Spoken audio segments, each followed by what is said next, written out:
Hello दोस्तों, कैसे हैं आप सब लोग। आशा करती हूँ अच्छे होंगे। हमारी आज की कहानी का नाम है जलील। अब मैं नहीं रख सकता आप लोगों को, तंग आ गया हूँ आप लोगों के खर्चों से।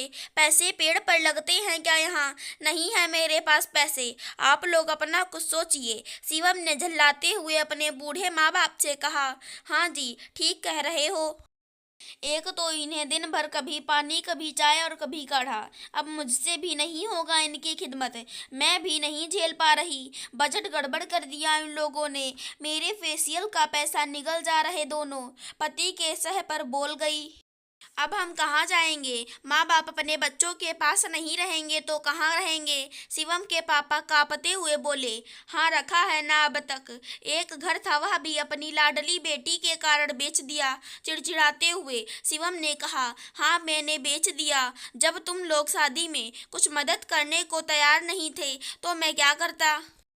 मजबूरी थी, घर बेचना पड़ा। तुम लोगों की परवरिश में मैंने क्या कमी की है? कम तनख्वाह की नौकरी थी, तुम दोनों को पढ़ाया और तुम लोग अच्छी नौकरी भी पा गए।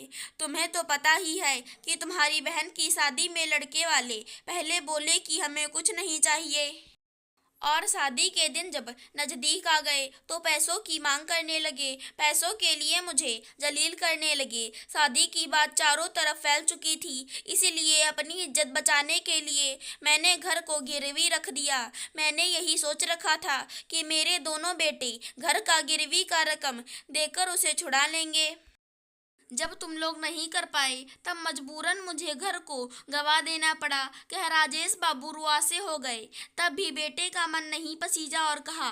आप अपने लाडले बेटे राजन के पास क्यों नहीं चले जाते? मैं फोन लगा कर दे रहा हूँ, कर लें बात। फोन लगा, उन्हें पकड़ा दिया। धड़कते दिल से उन्होंने फोन पर कहा। बेटा राजन, हम तेरे पास आना चाह रहे हैं। छुट्टी लेकर हमें यहाँ से ले जा। आप लोग हमारे पास। नहीं नहीं, मेरे घर में जगह ही कहाँ है। मैं तो स्वयं किराए के घर में रहता हूँ। इतना कह उसने फोन काट दिया।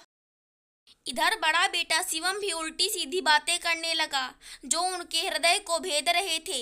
अंत में वे इस निर्णय पर पहुंचे कि उन्हें वृद्धाश्रम की शरण लेनी चाहिए। उसी रात जब सभी सो रहे थे, सूर्योदय के पहले पूछते पाछते आखिर वृद्धाश्रम तक पहुंच ही गए। वृद्धाश्रम के फाटक के बाहर बने चबूतरे पर बैठ गए। तभी आश्रम से आई हुई एक लड़की उन्हें चबूतरे पर देख पास आ बैठ गई। बड़े प्यार से उसने पूछा। आप लोग यहाँ क्यों बैठे हैं? किसी से मिलना है या? अभी इतना ही बोल पाई थी, तब तक राजेश बाबू अपनी कपकपाती आवाज से बोले। नहीं बिटिया, मुझे किसी से नहीं मिलना। बेटे बहू ने मुझे यहाँ आने के लिए विवश किया।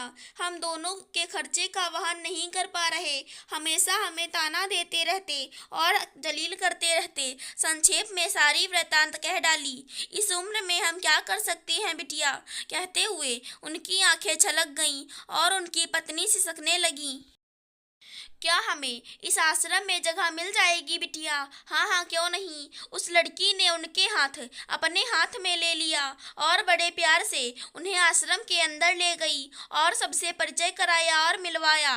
सब कुछ व्यवस्थित कर वह लड़की चली गई। वह सुबह शाम यूं ही इन बुजुर्गों के साथ कुछ पल बिताया करती है।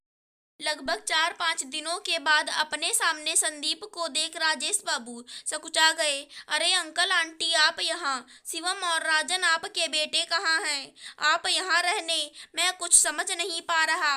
बताता हूँ बेटा, उन्होंने सारी बात कह डाली। सुन संदीप गुस्से से तमतमा गया। खर्चे के कारण माँ बाप को छोड़ दिया। लानत है ऐसे औलाद पर। आज मैं माँ पापा के नहीं रहने से कितना अकेला हो गया हूँ, और वे लोग आपके साथ ऐसा व्यवहार। संदीप ने कहा। क्या मेरा दोस्त और भाभी जी नहीं रही? राजेश बाबू ने कहा।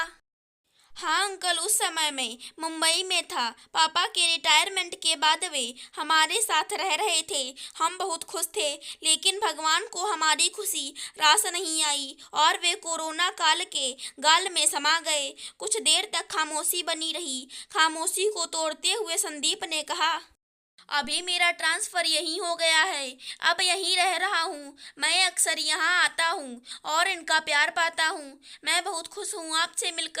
आप लोग यहाँ नहीं, मेरे साथ रहेंगे, अपने इस बेटे के साथ। क्या संदीप उनके गले से लग गया?